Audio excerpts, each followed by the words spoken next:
I am Sharon. I'm a freelance tennis coach for young kids, and I also work on a dance therapy studio with my partner.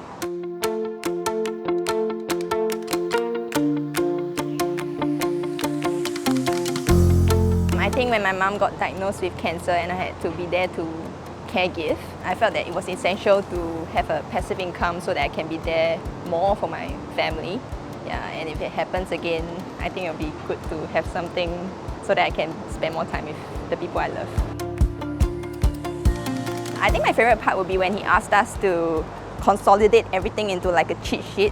Yeah, so I thought that was bring me back to my old times of studying. And then it was really useful because then okay, if I need to do something, then I can just look at that cheat sheet. So it was very kind of dummy proof, yeah, in a sense.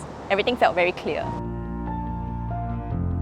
What's the most helpful lesson? I think it's not a particular lesson, but in general, I think he went through the entire picture in a very clear sense. So then it was easy to kind of see in a bigger picture how everything links and okay, how do you build your portfolio and what are the different components that goes into it, and it's actionable. I would definitely recommend it to go for the masterclass and see for themselves where it can bring them.